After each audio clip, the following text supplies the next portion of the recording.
अस्सलाम वालेकुम स्टूडेंट्स। वालेकुम सलाम मैम।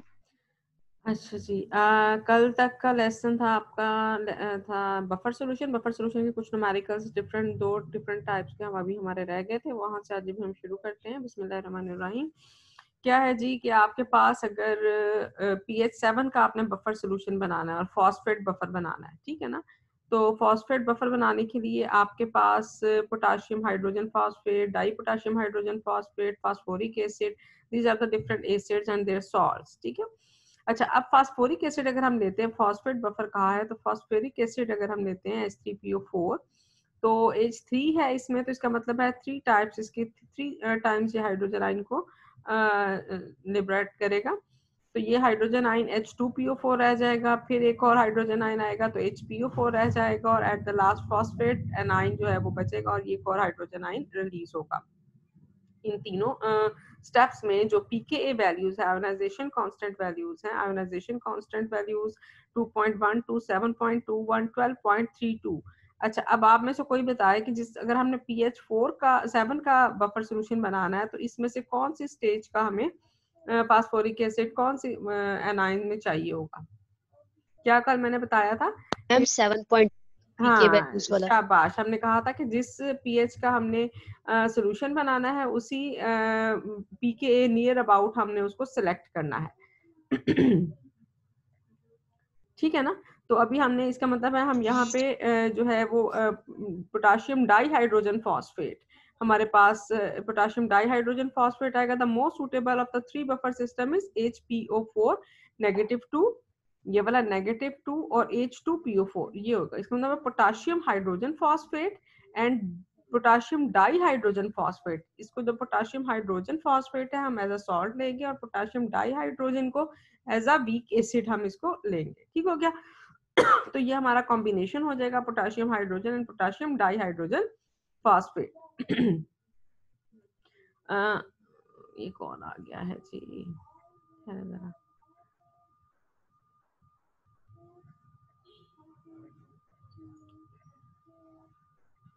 ठीक है जी, हो गया एडमिट जो बच्चे अभी आए हैं। अच्छा, आप हेंडरसन हैजलबर्ग की इक्वेशन हम ऐड करेंगे। pH is equal pK plus log of conjugate base over acid. काम क्या है हमारा? हमने बफर सोल्यूशन बनाना है। कितनी कंसंट्रेशन में हम एसिड डालेंगे, कितनी कंसंट्रेशन में हम बेस ऐड करेंगे। तो pH 7 चाहिए, pK 7.21 चाहिए, लॉग ऑफ हमारे पास HPO4 ओवर H2PO4। एसिड क्या था? मैंने कहा जिसमें हाइड्रोजन आयन की कंसंट्रेशन ज्यादा होगी। H2 वाला हम एज एन एसिड लेंगे और पोटाशियम हाइड्रोजन को एज अ कॉन्जुगेट बेस ले लिया। तो हमें 7 उसकी पीके वैल्यू पुट किया, उसके अंदर पीएच को पुट किया और हमारे पास लॉग ऑफ कि HPO4 और H2PO4 की रेशियो आ गई 0.19। टेकिंग द एंटीलॉग हम इसको ऑब्टेन करेंगे। एंटीलॉग लेने पे 0.19 का एंटीलॉग लेंगे तो equation will be answer will be 1.5 आ गया आपके पास। तो इसका मतलब है कि हमें कितनी मोलर रेशियो में चाहिए? Potassium hydrogen phosphate 1.5 over 1। 1.5 is to 1 is the molar ratio of these acid and their conjugate base. Thus, one way to prepare phosphate buffer with a pH 7.40 is to dissolve dipotassium hydrogen phosphate and potassium dihydrogen phosphate in a molar ratio of 1:5:1 in water. ठीक हो गया? तो अब हमने सिर्फ इसको 1.5 मोल चाहिए। 1.5 मोल हमारे पास होंगे तो इसका मतलब है जो आपका डाई पोटाशियम हाइड्रोजन फॉस्फेट है उसका वेट है 261 और जो पोटाशियम डाईहाइड्रोजन फॉस्फेट है ये आप कैलकुलेट करेंगे खुद से तो वो आ जाएगा 136। जो आपको क्वेश्चन दिया गया है उसमें सिर्फ आपको बताया गया है कि इस पीएच का फॉस्फेट बफर आपने प्रिपेयर करना है।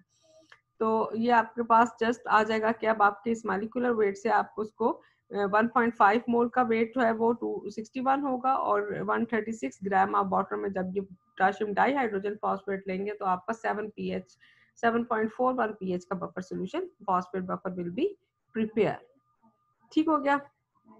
अच्छा, describe the preparation of 100 ml of 0.1 molar phosphate buffer having pH 7 pK 6.86। अब उसने क्या दिया है आपको वॉल्यूम आई थिंक इसमें सिर्फ बताना है, प्रिपरेट करना है आपने 100 ml वॉल्यूम दे दिया कि 100 ml सोल्यूशन आपका मैक्सिमम होना चाहिए और जो फॉस्फेट बफर है उसकी कंसंट्रेशन 0.1 मोलर होगी। तो pH pK दोनों वैल्यूज दी हुई हैं plus log of potassium hydrogen phosphate over dihydrogen phosphate, log of जिस तरह पीछे किया आपने 0.14 आ गया, एंटी लॉग लिया तो ये आपके पास 1.38 ओवर 1 पूरी दोनों की कंसंट्रेशन बन गई 2.38, दोनों को प्लस किया 2.38। मोलैरिटी कितनी है? उसने कहा कि दोनों की 0.1 होनी चाहिए। तो आपने molar ratio number of moles कितना वेट सॉल्ट का कितना आपने कितने ग्राम लेना है तो molarity of the salt is equal potassium hydrogen phosphate की भी आपने 1.38 डिवाइडेड बाय 2.38 टोटल से आपने इसको कैलकुलेट कर लेना है। मोलैरिटी दी हुई है, ये मोलैरिटी इसकी आ गई एसिड की भी और सॉल्ट की भी।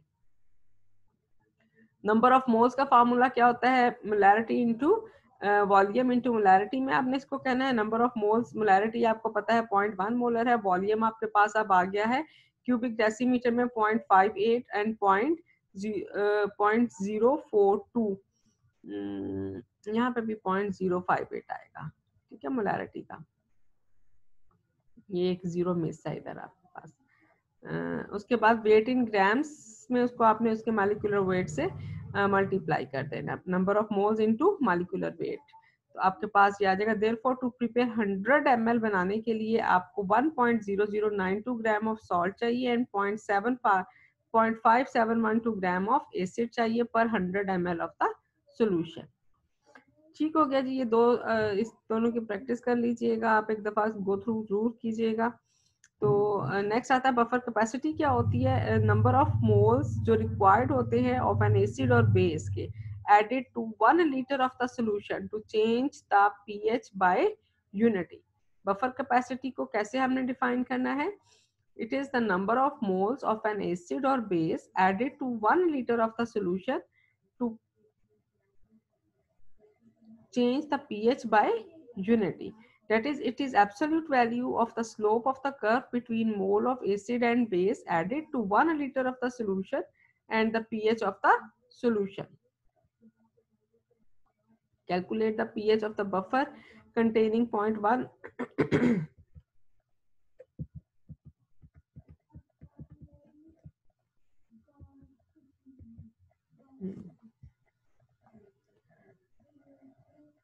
बफर सॉल्यूशन की पीएच आपने मालूम करनी है। अब पीएच आपने डिटरमिन कैलकुलेट करनी है।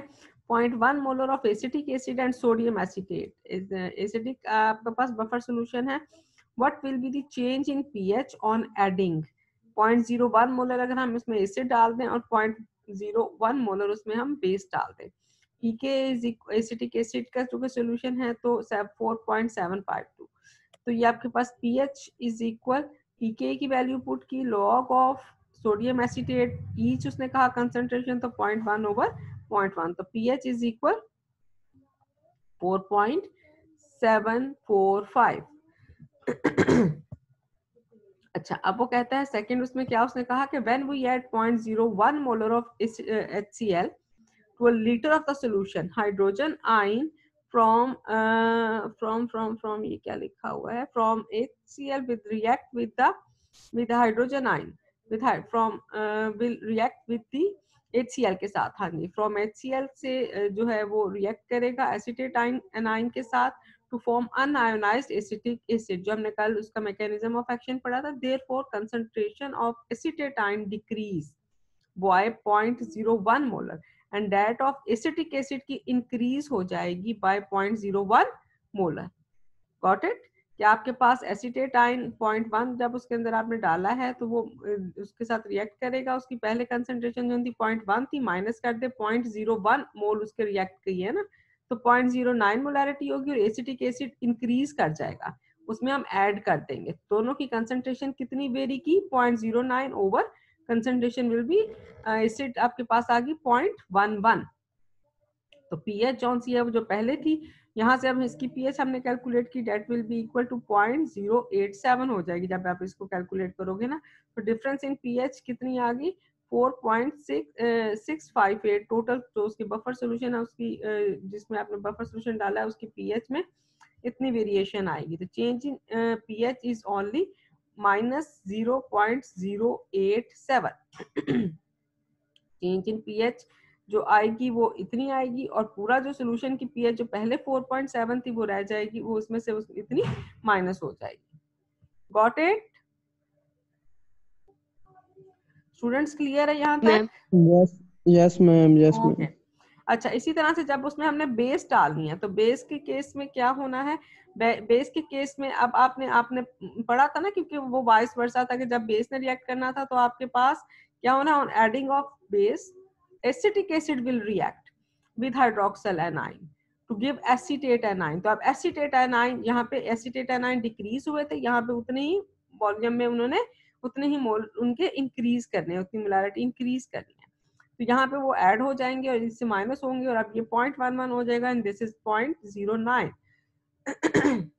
तो pH is equal 4.745 plus log of p calculate करेंगे आप, तो change in pH is only, अब जो है वो इंक्रीज करेगी बाय द वैल्यू ऑफ 0.087, ठीक है। पहले डिक्रीज की थी और अब वो एसिडिक साइड पर गई थी और अब वो बेसिक साइड पर जाएगी, but the difference is very very small.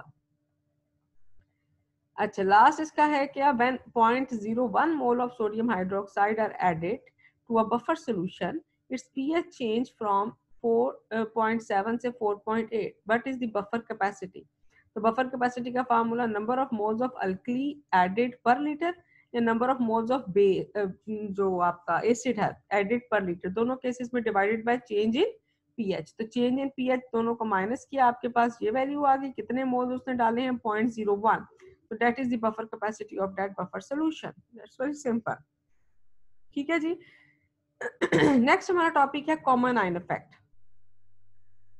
Common ion effect के बारे में आप में से किसको पता है, कोई बताए?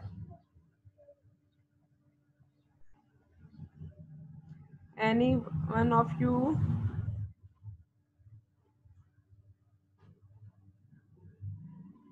सुफियान, आप कुछ कहेंगे इस कॉमन आयन इफेक्ट के बारे में? कोई आपको कभी सुना हो, पढ़ा हो, देखा हो? सुफियान, फरहान, मोहम्मद अरशद, आपको आवाज आ रही है स्टूडेंट्स मेरी कि सो गए हो सारे? जी मैम आवाज आ रही। अच्छा, इनमें से कोई बोल नहीं रहा। अच्छा जी, फिर मैं लड़कियों के नाम लूं? है, लड़के सारे सोए हुए हैं, इसका मतलब है कोई नहीं बोलेगा। मरियम, कॉमन आयन इफेक्ट के बारे में कोई आइडिया हो? हम यस मैम, जो कॉमन आयन इफेक्ट है इसमें ना, अगर हम लोग कोई एसिड या बेस है उसकी अगर डिसोसिएशन हुई है, उसमें अगर हम लोग कोई आयन डालेंगे, वो जो डिसोसिएटेड आयन के कॉमन होगा, तो फिर मैम वो उसका मतलब वो दोनों जो आयन क्या हो जाएंगे, कॉमन हो जाएंगे, तो वो कॉमन आयन इफेक्ट शो करना शुरू कर देंगे। ठीक है, ठीक है। मैम कुछ होता है। तो सम एक्सटेंट आपने चलने की कोशिश तो की ना। हाँ जी, अलमीरा, आप इसको फर्दर कुछ इनहांस करोगी? अलमीरा, माहम? मैम इसमें जो कॉमन आयन ऐड करने की वजह से जो है वो आयनाइजेशन रुक जाती है, सप्रेस हो जाती है। अपने का वर्ड ठीक है, सप्रेस हो जाती है आयनाइजेशन। ठीक है जी। ये ऑलमोस्ट देखे उन्होंने कंप्लीट कर दिया ना, 2-3 बच्चों ने मिलकर। तो बॉयज भी कुछ बोल लिया करो, सोया ना रहा करो। अच्छा, कॉमन आयन इफेक्ट क्या है? The dissociation of an ion और a base is much affected if one of the dissociated molecule is added from a certain external source. Acetic acid है, उसने एग्जांपल ली है एसिटिक एसिड। जब हम water में डालते हैं तो कौन से आयन बनते हैं? एसीटेट, एनाइन और हाइड्रोनियम कैटाइन। तो इसका डिसोसिएशन कांस्टेंट आपके पास आ जाएगा CH3COO, product concentration of product divided by concentration of reactant. ठीक है। ये आपके साथ फाइल शेयर कर दूं, चेंज कर दूं?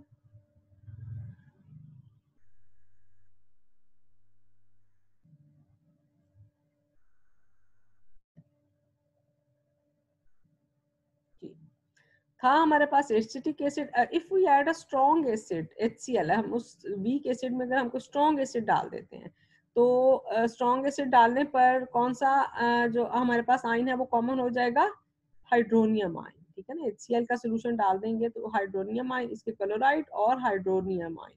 तो hydronium ion will increase to maintain the value of Ka constant, ionisation constant की वैल्यू को मेंटेन रखने के लिए the concentration of acetate ions will fall.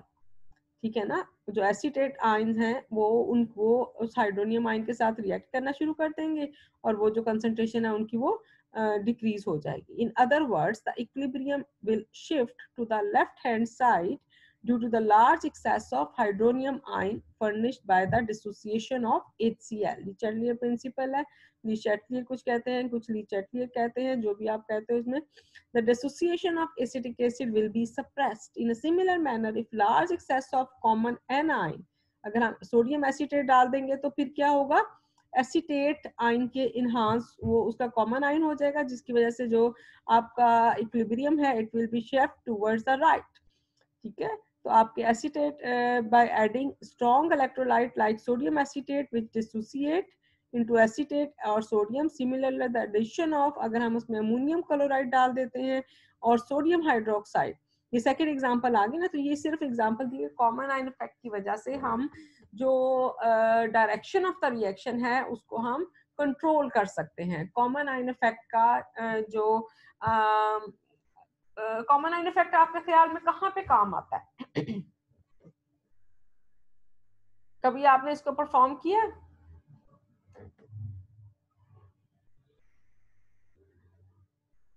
No ma'am. किसने कहा नो? सबा? जी मैम। कभी परफॉर्म किया common ion effect? No ma'am, कभी परफॉर्म नहीं किया। मरियम, बजीहा? मैम परफॉर्म तो नहीं किया, लेकिन हम लोग ये कह सकते हैं कि अगर किसी चीज़ की मतलब कि कोई भी एसिड है या बेस का, अगर उसकी डिसोसिएशन ज़्यादा हुई जा रही है तो हम लोग अगर उसको सप्रेस करना चाह रहे हैं, अगर मतलब कि अगर रोकें तो उस रोकना चाह रहे हैं तो उसमें अगर हम कॉमन आयन डाल देंगे तो उसकी जो आयनाइजेशन है वो सप्रेस हो जाएगी, तो शायद इस चीज़ के लिए।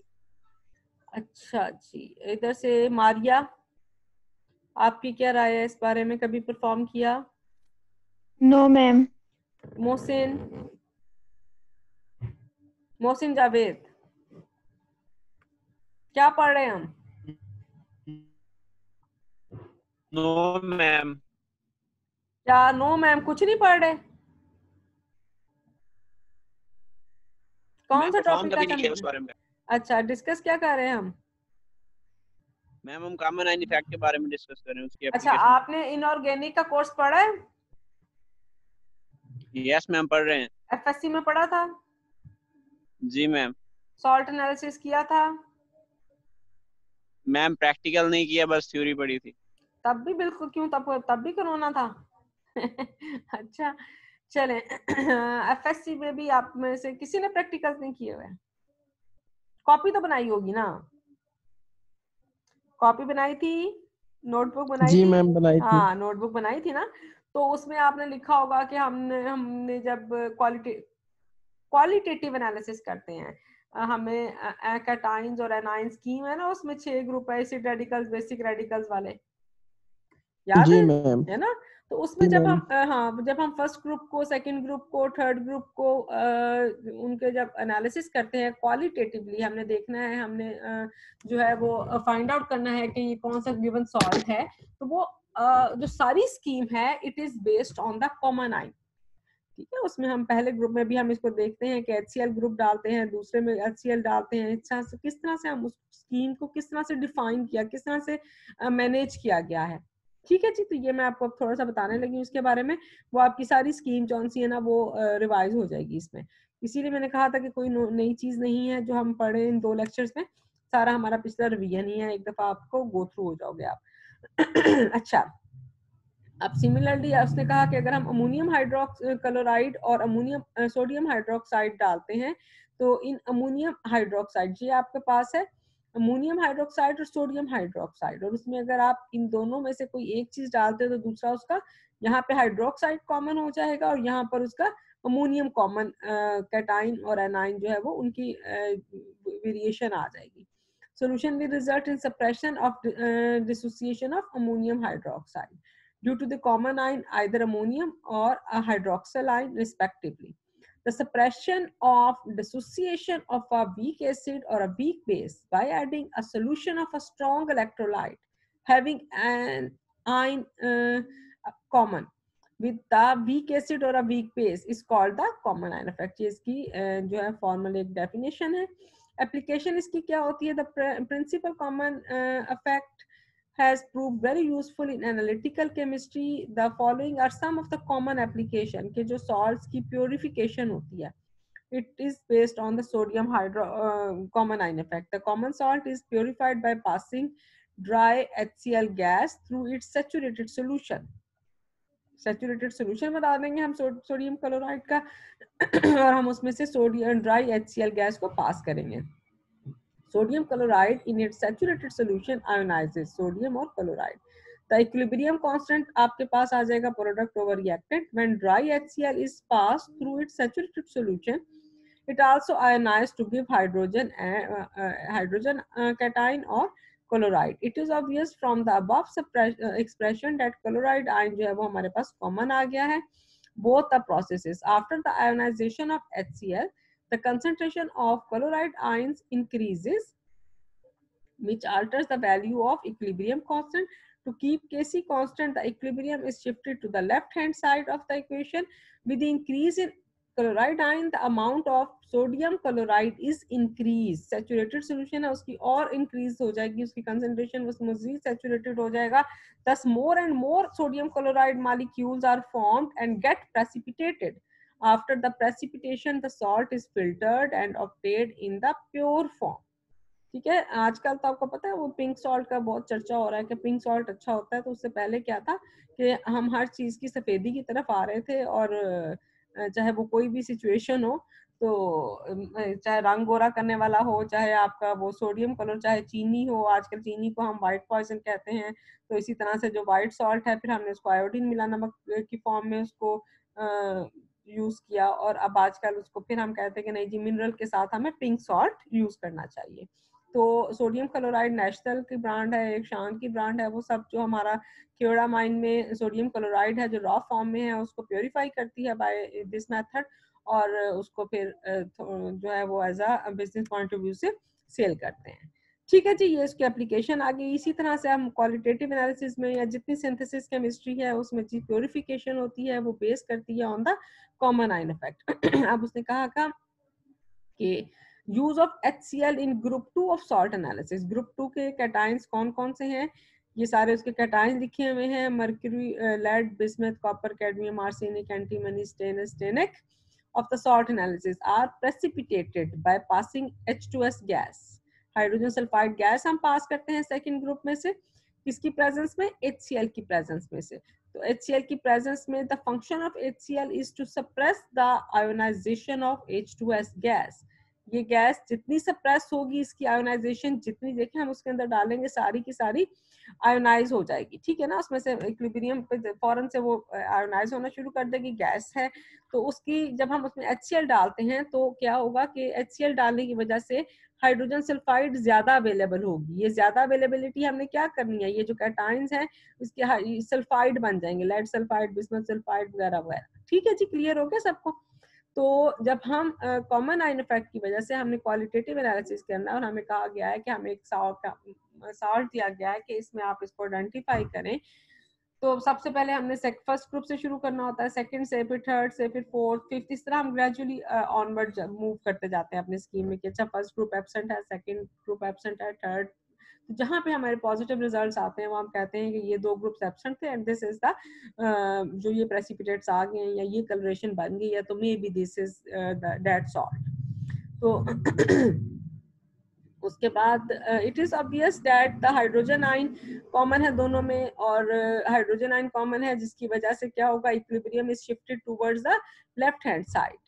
तो जो आपके पास इन अदर वर्ड, जिसे मैंने भी आपको बताया कि सल्फाइड आयंस जो हैं वो अवेलेबल होंगे क्या करने के लिए, ionisation of H2S is suppressed, और कैटाइंस के साथ वो मिलकर मेटालिक सल्फाइड्स बना देंगे. तो मेटालिक सल्फाइड्स कौन से है, वो सल्फाइड की फॉर्म में फिर उनका जो डिफरेंट कलर्स होंगे उनके प्रेसिपिटेट्स के, उनकी बेस पर हम उनको आइडेंटिफाई करेंगे. The cations of both the second and the fourth group, जो सेकंड ग्रुप है आपका और इनऑर्गेनिक केमिस्ट्री में, और जो फोर्थ ग्रुप है वो सल्फाइड्स बनाता है. दोनों में फर्क कैसे करेंगे, द सल्फाइड ऑफ जो सेकंड ग्रुप है वो, उसके जो सल्फाइड्स बनेंगे वो वाटर में स्पेरिंगली सॉलेबल होंगे, एंड दोज ऑफ, और जो फोर्थ ग्रुप के सल्फाइड्स होंगे वो उसमें फेयरली सॉलेबल हैं, वो उसके अंदर रहेंगे, जबकि जो सेकंड ग्रुप वाले थे वो प्रेसिपिटेट आउट होना शुरू हो जाएंगे. दैट इज व्हाई, तो ऑन दैट बेसिस हम उसको आइडेंटिफाई कर सकते हैं कि ये आइदर वो उसके अंदर अगर प्रेसिपिटेट्स आ रहे हैं जो स्पेरिंगली सॉलेबल हैं, तो इसका मतलब है कि हमारे पास जो कैटाइन दिया गया है वो सेकंड ग्रुप से बिलोंग करता है. Sulfide of second group are precipitated by passing hydrogen sulfide gas in acidic medium, or those of fourth group remain in solution and are not precipitated along with the sulfides of second group. Got it? यहाँ तक clear है बच्चों? जी students, मुझे आवाज नहीं आई? Yes ma'am, clear है। Okay okay. अब है अमोनियम क्लोराइड को हम यूज करते हैं। सेकंड के बाद थर्ड ग्रुप आ जाता है। थर्ड ग्रुप में हम क्या डालते हैं? Ammonium chloride. सॉल्ट सोल्यूशन हम बनाते हैं, उसके अंदर अमोनियम क्लोराइड पास करते हैं। तो ammonium chloride along with ammonium hydroxide, ammonium hydroxide along with ammonium chloride is used as a group reagent. Third group जो है उसका ग्रुप रिएजेंट क्या है? Ammonium hydroxide and ammonium chloride. और उसमें कैटाइंस कौन से हैं? Ferrous, ferric, aluminium and chromium. Ammonium hydroxide में अमोनियम और हाइड्रोक्सिल आयन। हाईली आयोनाइज्ड अगर अमोनियम क्लोराइड जब हम उसमें डालते हैं तो जिसकी वजह से अमोनियम जौन सा है वो कॉमन आयन बनता है और आपके पास इसकी जो डिसोसिएशन है उसको वो सप्रेस कर देता है। And more ammonium ions are available, ammonium hydroxide is available to react with this cations in solution. Due to the ammonium ions, ionization of ammonium hydroxide is further suppressed common ion effect की वजह से। तो concentration of hydroxyl ions fall very low. Under these conditions the solubility product of the क्या बनेगा? cations हैं ये, तो आपके पास जो है वो उसके anions बनेंगे rapidly. तो hydroxide of third group alone is reached and these precipitate out, while the hydroxide of fourth, fifth and sixth group उनकी जो solubility product value है वो high होती है, are not precipitated from their salt solution and remain in the solution as ions. तो इनके hydroxide बने थे, सेकंड ग्रुप के सल्फाइड्स बने थे। अमोनियम क्लोराइड फिर जब हम फोर्थ ग्रुप में ऐड करते हैं, the group reagent of this group is, अब यही जो आपके पास अमोनियम क्लोराइड है, पहले उसमें आपने हाइड्रोजन सल्फाइड भी डाला था।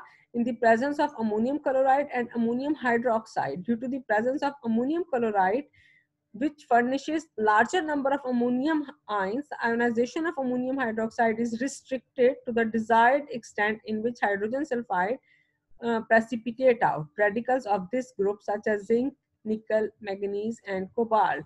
ठीक है जी, तो ये आपके पास इनके जो है वो रेडिकल्स प्रेसिपिटेट्स बन जाएंगे जो कि आपके फोर्थ ग्रुप के कैटायंस हैं।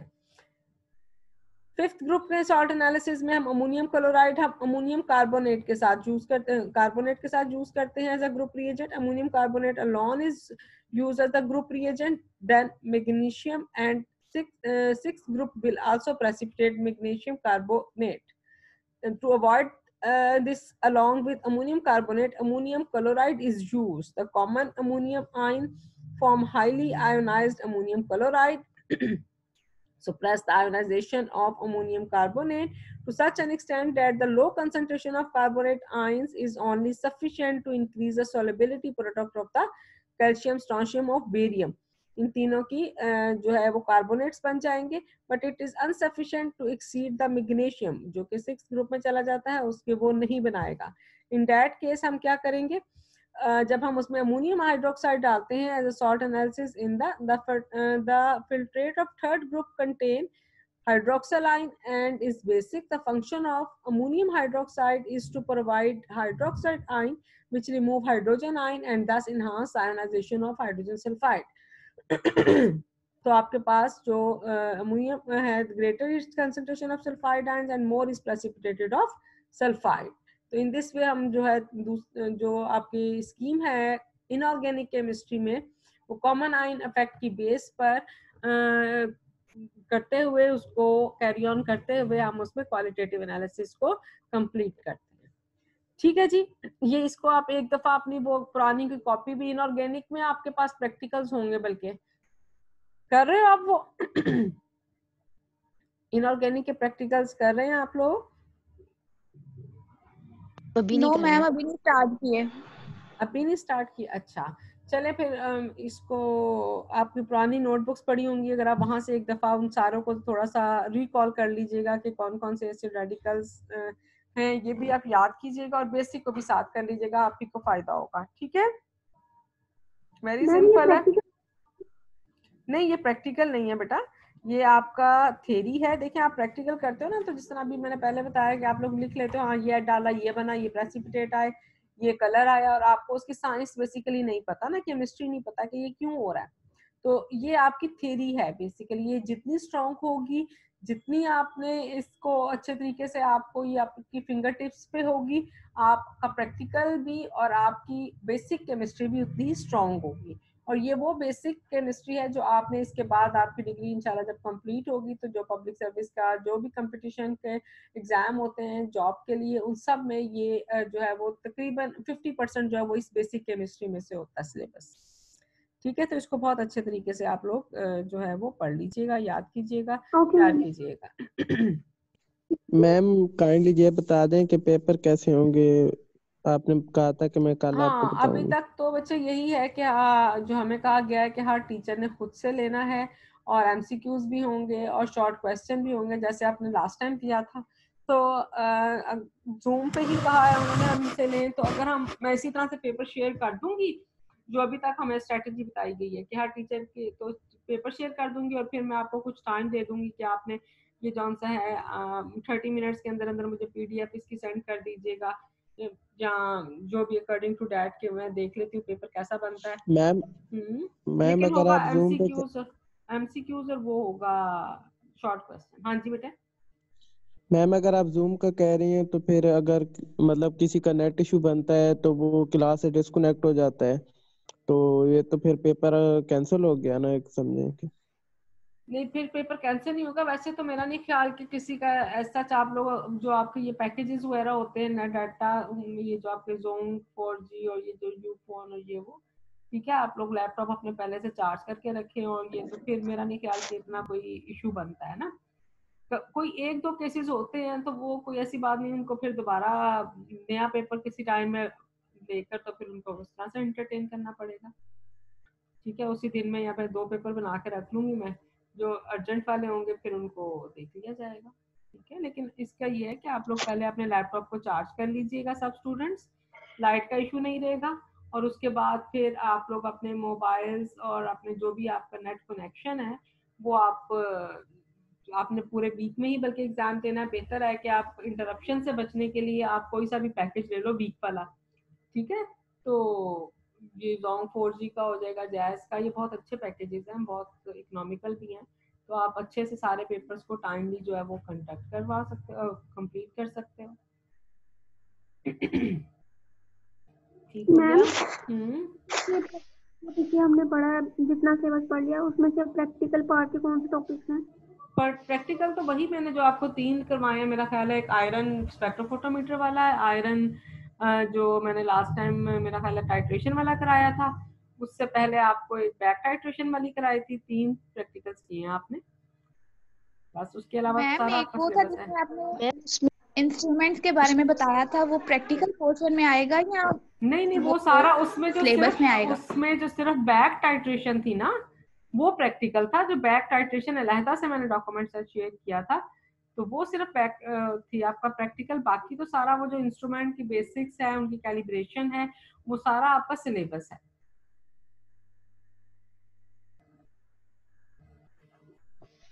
मैम वो आपने एक बार रेफरेंस मटेरियल का डिस्कस किया था, तो मैम वो भी हमने इस थ्योरी पार्ट में ही तैयार करना है? वो कौन सा था रेफरेंस मटेरियल? मैम वो स्टार्ट पे आपने डिस्कस किया था जिसमें आपने वो लेबोरेटरी के रूल्स वगैरह भी, सारे नहीं, प्रिकॉशंस वो वगैरह तो भी देखिए, पढ़ाए। आप अगर अपनी बेसिक आपने अगर कोर्स कंटेंट देखो ना, तो मैंने आपके साथ शेयर किए हैं, वो वही आपके एनालिटिकल केमिस्ट्री में बेसिक टूल्स ही वो है कि आपने देखिए एनालिसिस करना ना, आपको यही नहीं पता कि ब्यूरेट क्या है, पिपेट क्या है, बैलेंस कैसे काम करता है, तो आपने और एक किसी भी एक एनालिटिकल केमिस्ट्री के कोर्स में यही कि हमने जो भी एनालाइज करना है, हमें उसकी बेसिक हिस्ट्री पता हो, हमें पता हमने जो फ्लास्क को या वॉल्यूमेट्रिक फ्लास्क को यूज करना है तो उसको कैलिब्रेट कैसे करना है। ठीक है ना, तो वो पहला जो है था वो बेसिक टूल्स थे आपके, और वो आपके सिलेबस का पार्ट है, वो आपके सिलेबस के अंदर आता है। सॉल्यूशन सैम्पलिंग वाला मैम वो थ्योरी में आता है? क्या, बस मैंने आपको बेटा बताया 3 प्रैक्टिकल से आते, उसके बाद इसके अलावा जो कुछ पढ़ा है, जो कुछ डिस्कस किया है, वो सब थ्योरी का पोर्शन है। हाँ, जो आपका ये एफ टेस्ट था, ये जौन सा था, आपने कंप्यूटर का यूज करना था, वो मैंने आपको नहीं कर, सिर्फ एक लास्ट टॉपिक जो था कि कंप्यूटर को यूज करते हुए, लैपटॉप को यूज करते हुए डाटा एनालिसिस कैसे करना है, वो जब आप लोग आएंगे तो वो चूंकि लैपटॉप के ऊपर प्रैक्टिकल करने वाला काम था, बस वो नहीं हुआ। अदरवाइज आप अपना ये कोर्स कंटेंट निकालें, मैंने पीडीएफ आपके साथ शेयर की हुई है, तो आप उसमें देखोगे सारा, कोई भी टॉपिक, एक भी टॉपिक ऐसा नहीं जो हमने ना डिस्कस किया हो, ठीक है। और वो सारा आपके सिलेबस में से, अदर देन 3 प्रैक्टिकल्स हैं जो कि मैंने आपको बता दी कि आयरन को हमने डिटरमिन किया है, और एक बैक टाइट्रेशन वाला, बस 3 प्रैक्टिकल्स के अलावा हर चीज आपके सिलेबस का पार्ट है। Okay ma'am. Ma'am practical notebook mids के बाद आपको करवा दें? चलें, check. ठीक है, ओके, प्रैक्टिकल नोटबुक मिड के बाद हो जाएगी, no problem. Okay ma'am, thank you. Okay, और जो आप लोगों ने एमसीक्यूज वगैरह बनाए हैं ना, वो सब एक दूसरे के साथ शेयर कर लो, एक दफा आपकी वो सारी प्रिपरेशन हो जाएगी, ठीक है। और इसके अलावा सारा वो, हाँ, और इसके अलावा बाकी सारा भी आप इसको अच्छे तरीके से, और किसी को कोई अगर इसमें क्वेश्चन समझ नहीं आता, कोई कंफ्यूजन है, तो व्हाट्सएप पे मुझे जो है वॉइस मैसेज, ठीक है। चले, okay, Allah Hafiz, time is over now.